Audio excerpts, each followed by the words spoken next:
beloved Boss Mike Cervera.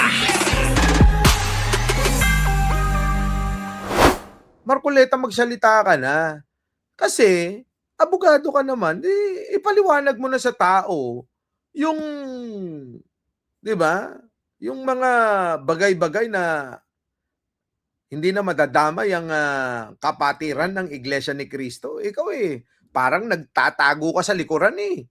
Di ba? Parang nagtatago si Marcoleta sa likuran ng simbahan ng INC. Ayan o si Marcoleta. Oh, pasok. Marcoleta. Oo. Nagbigay sa akin talaga. Ito na ho, mga kababayan. Pag-amin sa paggawa ng illegal. Ayan. Ayan, pakinggan nyo. Mga kaibigan ko, nagbigay sa akin talaga. Alam mo, pakiusap lang nila. Isa lang. Tanggapin mo ang tulong namin sa'yo. Okay. Congressman ako noon Kung kami po ay naniniwala na karapat dapat kang makarating sa Senado. Naks. Okay. Kami naniniwala na karapat dapat kang makarating sa Senado. Okay? Tanggapin mo ang lagang to. Marami sila.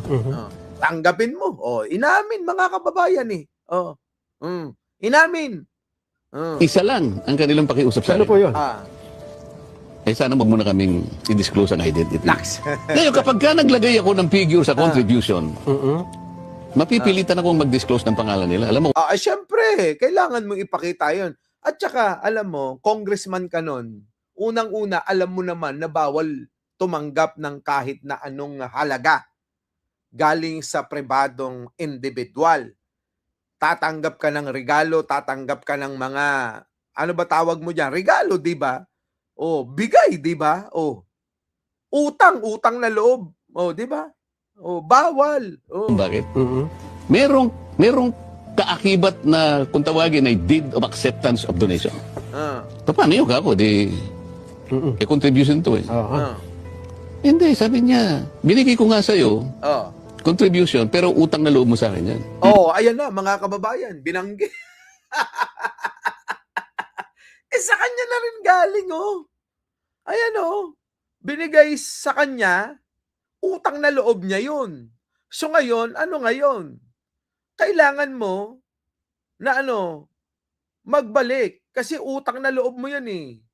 Kailangan mo ng pabor na ibabalik sa kanila. Anong pabor ngayon yung ibibigay mo? Nako. Diba, mga kababayan? Anong pabor ngayon ang ibibigay? Kung utang na loob pala yun.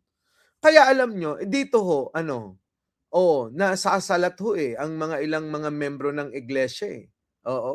Hindi siya contribution. Hindi niya declare sa SOSE. Ayan na nga. Hindi nga dineclare sa SOSE. Pero sinasabi niya, tinanggap niya yon at sinasabi ng mga nagbigay na utang na loob mo yan. So merong kapalit nga. Kapag utang na loob, may kapalit. Tama, mali? Utang na loob mo yan, may kapalit yan. 30 million, 75 million. Ano yun? Bigay lang, mga kababayan? Ano yun? Ganun lang yun? 75 million? Bigay nila, okay na yun? Walang kahit na anong kapalit? Kahit tumingin pa sa iba si Marcoleta? Malabo, mga kababayan. May utang na loob di ba? Yaan, mga kababayan, ang nagiging problema Alam nyo, kaya nakakadismaya talaga mga kababayan. Di ba? Ayan, ano pa to? Tingnan natin. Ayan. Ayan, nawala yung isa. Hindi yan. Remove.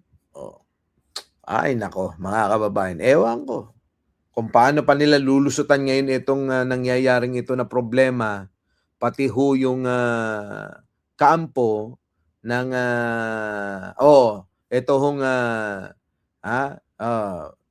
buong INC nadadamay na sa samot-sari na mga, alam niyo yan, mga kababayan, mga problema na kinakaharap ngayon ng INC. Grabe, no, mga kababayan, Wait lang, may hinahanap ako na Oh, nawala. Bakit nawala, Boss Mike? Ayun. Oh, hindi ko na siya makita, Boss Mike. Oh. Wala na. Oh, anyways, mga kababayan, ano ang masasabi nyo ngayon? Babalik na lang tayo mamaya at tayo'y mag-aalmusal muna, ano? Oo, at oras na ho ng breakfast. Baka maubusan tayo. Mabigat na problema ng PBM admin. Hindi ho nila pinoproblema. Maniwala kayo mga kababayan, alam nyo? Walang mangyayari. O ngayon, isipin natin mga kababayan, isipin nyo. Ngayon, ano na nangyari sa rally? Ano na nangyari? Anong mangyayari? O anong napatunayan? Yung kasi ang dapat tanungin eh. 'Di ba? O ano nangyari? Ano napatunayan? Nakadagdag ba sa pagtingin na maganda sa INC yung nangyari kahapon? Hindi. 'Di ba? Ito ngayon nagkaroon ng negatibong impact o pagtingin ang maraming mga Pilipino sa pamunuan ng ICC. Negatibo talaga. Na para bang lumalabas ngayon pinapakita nila na konsentidor sila sa taong nakakagawa ng kasalanan. O, di ba? Kaya yung mga nagtatanggol yan, bakit ganito? Bakit na inuuna si Marcoleta? Hindi ho. Kung sino mauna, mauna. Wala namang kailangan piliin ng batas eh. Ibig sabihin ba wag natin unahin yan, ganun. Meron bang ganun? Wala hong ganung provision sa batas na kailangan mauna yung eto at mahuli yung ganun. Kung sino yung mauna, mauna. Kung sino yung nandyan na, nasa harapan mo na. Ganun po yan eh. Hindi ho pwedeng, yung kasi wanted. Ito wanted din, pero nauna yung isa na yun. Sino unahin mo? Alam nga naman na itong nandito sa dadakmay mo na lang, iiwan mo pa at uunahin mo yung nasa malayo. Dahil yun ang nauna na naging wanted. At eto nahuli. Kaya hindi muna ito. Diba, mga kababayan, mali pong pananaw yun. Kung sino yung mauna at nandiyan na sa harapan, kung sino yung pwede mo nang hulihin, hulihin mo na.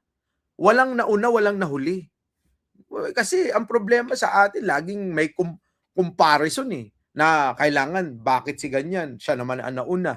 Dapat siya ang unahin nyo. Ako naman ang aking kasalanan, kokonti lang. Yung mas marami ang unahin nyo. Mali pong pananaw yan. Wala ho yan sa dami, wala sa konti. Iisa lang ho na kasalanan. Di ba? Inggitan. Ay, di ba sabi nga nila, pag nagnakaw ka raw ng 10 piso at nagnakaw ka ng 1,000,000, parehas na nakaw yun. Ganon din yun. Kapag ka ikaw, nagkakaso, maliit, malaki, pare-parehas lang din yan. Di ba? Anyways, mga kababayan, maraming salamat sa inyo lahat. Ako po muli ang inyong lingkod. Babalik mamaya. Opo. Maraming salamat po. Our beloved